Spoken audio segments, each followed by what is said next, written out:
Hello दोस्तों, नमस्कार और स्वागत है आप सभी का आपके अपने यूट्यूब चैनल भावी शिक्षक पर।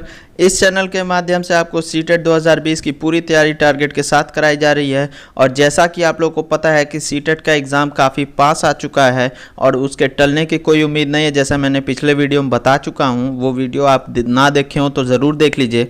तो बाल विकास का पार्ट 7 लेकर के आपके सामने हाजिर हो चुका हूँ।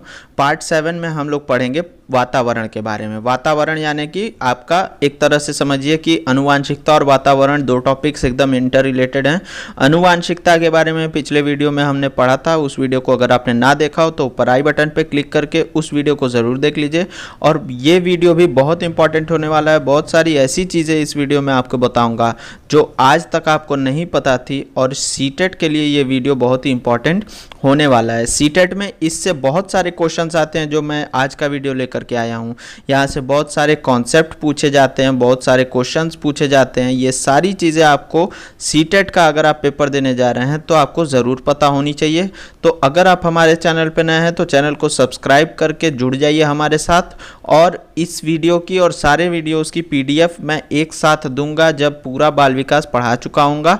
तो हमारे टेलीग्राम चैनल का लिंक डिस्क्रिप्शन बॉक्स में दिया है, उस पर जुड़ जाइए जा करके, और वहाँ पे आपको सारे PDF मिलेंगे। ठीक है, चलिए बात कर लेते हैं पर्यावरण के बारे में, यानी वातावरण के बारे में। जीन को छोड़कर वह सब कुछ है जो एक व्यक्ति को प्रभावित कर सकता है। देखिए, पर्यावरण के बारे में आपने पहले भी पढ़ा होगा कि ये दो शब्दों से मिलकर के बना है, परि और आवरण। तो परि का मतलब घेरा, परि का मतलब चारों ओर, और आवरण का मतलब घेरा। तो ये सारी चीज़ें आपको पता है पर्यावरण यानी वातावरण के बारे में।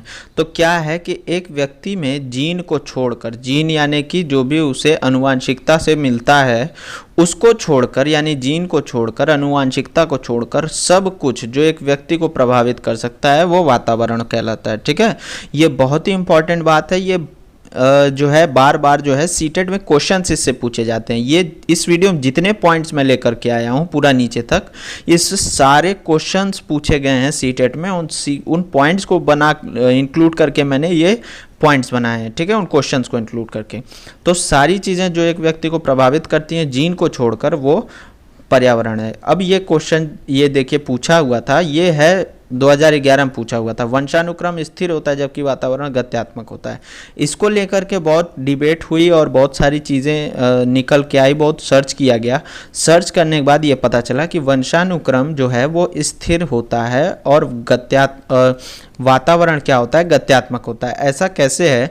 जैसे वंशानुक्रम क्या है कि गत्यात्मक का मतलब कई बार लोग ये समझ लेते हैं कि एक पीढ़ी से दूसरी पीढ़ी तक स्थानांतरित, यहाँ पे वो मतलब नहीं है। मतलब यहाँ पे ये है कि वंशानुक्रम स्थिर इस वजह से कहा गया कि एक बच्चा, एक बालक को जब वंशानुक्रम मिल गया तो फिर वो चेंज नहीं हो सकता। इसका मतलब कि जो आपके पिता और माता के तरफ से आपको जो गुण मिल गए हैं वो आप बदल नहीं सकते। ऐसा नहीं है कि आप दुकान पे जाएंगे और कहेंगे कि भैया ऐसा है, मेरे मम्मी पापा की हाइट कम, ये कम हाइट वाला जो है जीन मुझे मिल गया, इसे बदल करके एक अच्छी हाइट वाला जीन दे दो। ये नहीं हो सकता। जबकि माफ़ कीजिएगा, जबकि वातावरण जो है वो गत्यात्मक है, यानी कि आप वातावरण को बदल सकते हैं अपने हिसाब से। आज आप इंडिया में रहते हैं, इंडिया में आप हैं, तो इंडिया को छोड़ करके कल आप अगर US में चले जाते हैं तो आपका वातावरण क्या हो गया, चेंज हो गया। तो वातावरण क्या है, गत्यात्मक है, जबकि वंशानुक्रम क्या है, स्थिर है। ठीक है, उम्मीद करता हूँ समझ में आ गया होगा। आज आप अपना वातावरण, घर में है तो आपका वातावरण कुछ और है, आप घर के बाहर निकलते हैं तो वातावरण बदल जाता है, तुरंत बदलता रहता है। वंशानुक्रम नहीं बदल सकता, ये हमेशा याद रखिएगा। वंशानुक्रम कैसा होता है, स्थिर होता है, वातावरण गत्यात्मक होता है। ठीक है, चलिए समझ में आ गया। अगला पॉइंट बात कर लेता हूँ। वातावरण में बालक के आसपास के सभी कारकों का योग होता है। यह कारक किसी भी व्यक्ति के विकास को प्रभावित कर सकते हैं। अब आसपास के सभी कारकों से मतलब क्या है? सभी कारक मतलब सामाजिक, नैतिक, आर्थिक, राजनीतिक, सांस्कृतिक एवं संवेगिक। ये सारे कारक, ये सारे बल मिल करके वातावरण का निर्माण करते हैं। यानी कि एक व्यक्ति के आसपास में, समाज में कैसा है, वहाँ की कैसे मॉरल्स हैं, उसके अलावा जो आर्थिक स्थिति है उसके और उसके समाज की, ठीक है, राजनीतिक परिस्थितियों के अनुसार जो है वातावरण प्रभावित होता है। ये सारी चीज़ें जो हैं, ये सारी चीज़ें मिल करके वातावरण का निर्माण करती हैं, ठीक है। यानी कि वातावरण के अंदर क्या क्या है, तो बहुत वृहद कॉन्सेप्ट है। वातावरण के अंदर ये सारी चीज़ें आ जाती हैं। फिर आगे बात कर लेते हैं शिक्षकों का कार्य क्या है। इसमें शिक्षकों का कार्य है कि बालक को अच्छा मानसिक वातावरण प्रदान करना। ये भी क्वेश्चन सीटेट में पूछा हुआ है। अब ये चीज़ें मैं क्यों बता रहा हूँ, क्योंकि ये बहुत इंपॉर्टेंट है, रिपीट करता ही करता है। ये चीज़ें आपको पता होनी चाहिए। क्या है कि शिक्षकों का कार्य है कि बालक को अच्छा मानसिक वातावरण प्रदान करना, जिससे कि वह उन्नति कर सके। अब जैसे मान लीजिए वंशानुक्रम अगर जो बच्चे को मिल गया, वो आप बदल तो सकते नहीं हैं, उसमें शिक्षक का तो कुछ हाथ नहीं है। जो वंशानुक्रम बच्चे को मिल गया, जिस वंश में पैदा हुआ है उसी वंश का रहेगा, आप उसको बदल तो सकते नहीं हैं। उससे जो जीन्स के जो गुण मिले हैं वो भी नहीं आप बदल सकते हैं। आप बदल क्या सकते हैं, आप उसका वातावरण बदल सकते हैं। एक जो है बार बार ये कहा जाता है, वॉटसन ने भी कहा था, अभी मैं आगे चर्चा करूँगा, कि वातावरण पे उन्होंने ज़्यादा जोर दिया था। क्या है कि आप बच्चे को जैसे वातावरण में रखना चाहते हैं वैसा वो बन सकता है। तो क्या है, शिक्षकों का ऐसे परिस्थिति में क्या काम होता है कि उनको अच्छे से अच्छा मानसिक वातावरण प्रदान करना। हालांकि शिक्षक जो है वो आपके आनुवांशिकता को समझने के लिए ज़्यादा से ज़्यादा प्रयास करते हैं, पीटीएम्स रखते हैं, पेरेंट्स से मिलना चाहते हैं, बात करते हैं, बच्चों की पृष्ठभूमि जानते हैं, लेकिन कर क्या सकते हैं शिक्षक, अपनी तरफ से वातावरण प्रदान कर सकते हैं, ठीक है। अब एक जो बहुत इम्पॉर्टेंट, इसमें से भी ये भी क्वेश्चन जो है, ये कॉन्सेप्ट हमेशा सीटेट में पूछ ये देता है, प्रकृति बनाम पोषण। ये पूछता है कि किसी बालक की, ये कहता है कि किसी बालक की प्रकृति स्थायी रहती है जिसे बदला नहीं जा सकता, जबकि पोषण के स्तर में मात्रा में परिवर्तन किया जा सकता है। अब जैसे प्रकृति स्थायी होती है, उसे आप बदल नहीं सकते, हमेशा के लिए प्रकृति जो है वो क्या रहेगी कि उसे बदल नहीं सकते, ठीक। तो बदल नहीं सकते भाई, जैसे क्या है, आप किसी से बात करते हैं तो कहते हैं कि अरे इनका तो नेचर ही वैसा है। नेचर क्या, प्रकृति। नेचर का मतलब प्रकृति। किसी का नेचर गुस्से वाला होता है, किसी का नेचर हंसने वाला होता है, तो नेचर वैसा ही है, उसे आप बदल नहीं सकते, ठीक।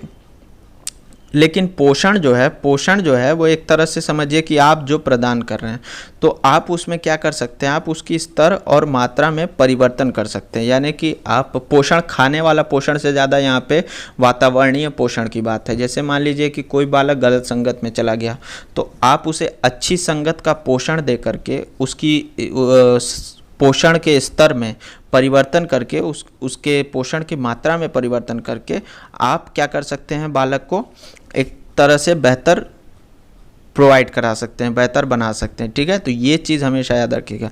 इसको समझने के लिए आप लोग जो है प्रकृति को आनुवांशिकता से जोड़ सकते हैं और पोषण को वातावरण से जोड़ सकते हैं कि आनुवांशिकता भी नहीं परिवर्तित होता है, उसी तरह से प्रकृति भी परिवर्तित नहीं होता है।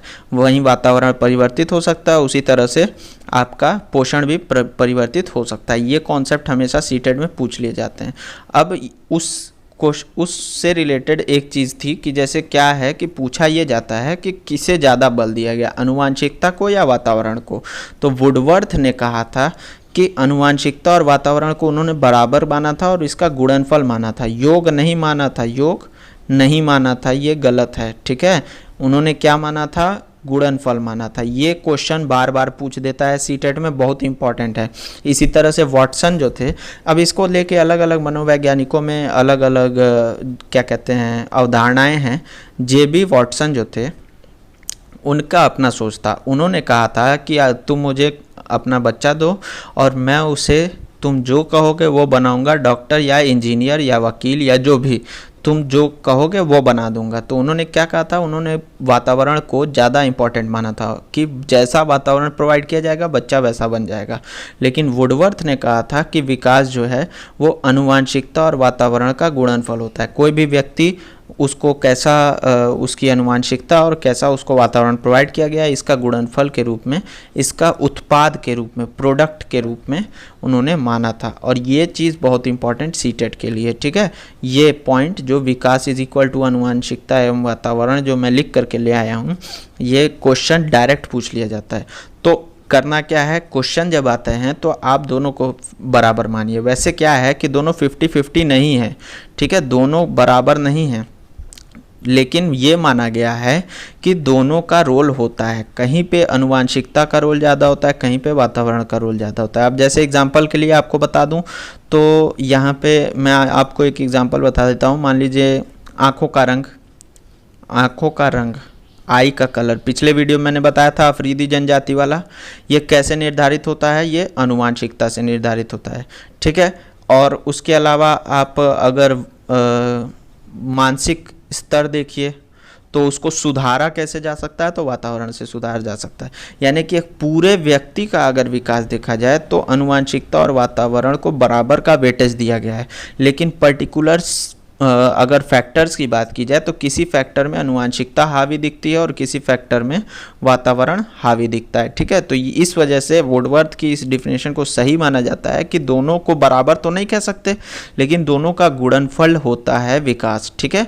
ये चीज़ यहाँ पे समाप्त हो गई और बहुत इंपॉर्टेंट वीडियो था। अगर आपने पूरा वीडियो देख लिया है तो बहुत अच्छा आपके लिए है। वीडियो को लाइक कर दीजिए, शेयर कर दीजिए और सब्सक्राइब कर दीजिए। हमारे चैनल पे सीटेट की पूरी तैयारी फ्री ऑफ कॉस्ट कराई जा रही है, पीडीएफ्स भी प्रोवाइड कराई जाएगी, सारी चीज़ें कराई जा रही है। तो चैनल को सब्सक्राइब कर दीजिए और बेल आइकन प्रेस कर दीजिए। धन्यवाद। जय हिंद।